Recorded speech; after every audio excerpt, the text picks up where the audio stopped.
Hello, this is Ian Yee here from The Star, and today we have a very special guest with us, South African Charge d'Affaires, Andre van der Venter. Hello, thank you for joining us here today. You're welcome. And we're going to be talking a bit about the World Cup. So how excited are you to have the World Cup go to South Africa? Ian, this is a huge event, and South Africa in general is very, very excited to host this event. It's for us as South Africans, it's a huge honor, and we realize the responsibility that comes with hosting the World Cup. So we're very excited. It's now 2 days before the actual kickoff, and you can feel the electricity in the air in South Africa, I was told.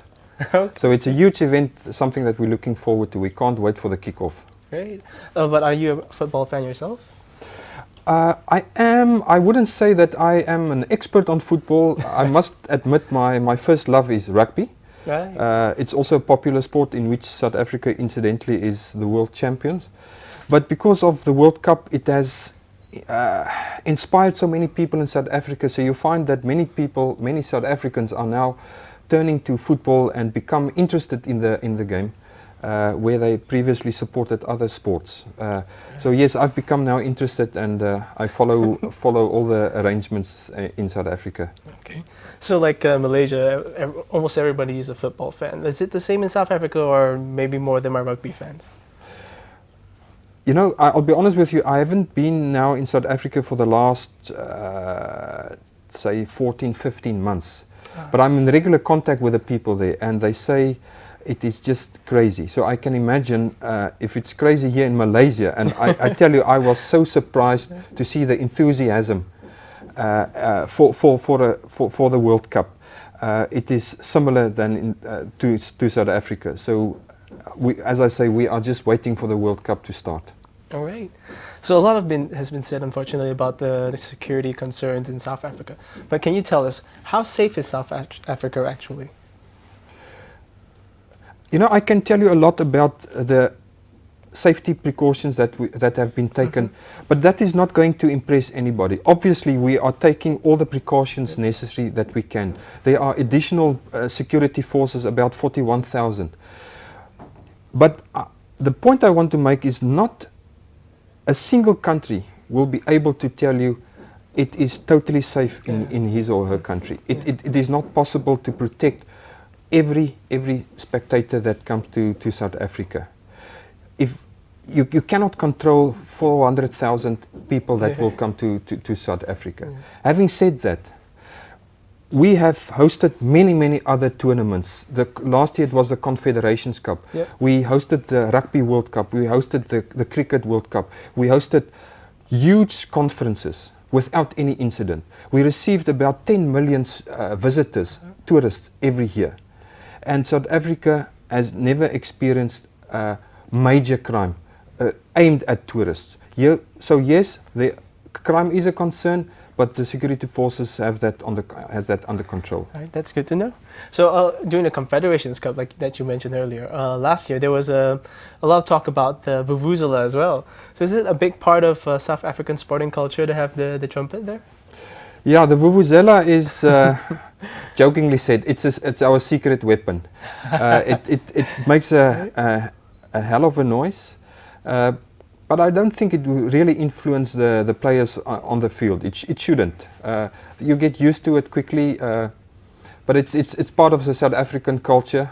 Also the hard hats. I don't know if you've seen that one. It's called makaraba. Okay. It's a hard hat, a construction hat that has been designed in a special way. So you find that it's quite common where spectators wear the makaraba and blow the vuvuzela. So why do they wear the makaraba? It's just part of the decoration to support their team. Okay. So, but realistically, how far do you think South Africa can go in this tournament? Ian, obviously I would like to say they will go all the way. But realistically seen, I think if we can pass the first round and go to the next round, I think we will be fairly satisfied. We've done quite well in the past few matches that we've played. In fact, the last 13 matches that we've played, we haven't lost any of those 13 matches. So I think we have a realistic chance to go beyond the first round and into the second round. But I will be crossing my fingers Yeah. that we will do well. But I must admit, with teams like Brazil and Spain and Germany and other excellent teams, it's going to be hard pressed for South Africa to go beyond the first round. Having said that, if South Africa doesn't go beyond the first round, I would dearly put my money and shout for another African team to do well in this World Cup, Oh, okay. because it's an African World Cup, and we would like to see an African team doing well. Any African team in particular you think who could do well?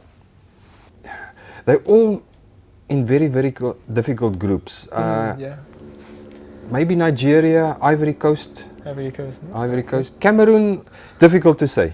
But maybe those three. Cameroon, Ivory Coast and yeah. But if I were to ask you to place your bets, who do you think is a personal favorite, the team that you want to see winning this World Cup? Having said already, it must be an African team because it's an African World Cup. Okay. Realistically seen, I think Spain is in with a very, very good chance. If I was a person that believes in putting my money in betting, I think I would put my money on Spain. Okay. Thank you very much for your time. You're And- welcome. Thank you for having me. Yeah. So thank you to all of you back who were watching as well. And we hope that you guys will be watching during the World Cup and supporting some of the African teams as well. Thank you. This is Ian Yee from the Star, Malaysia.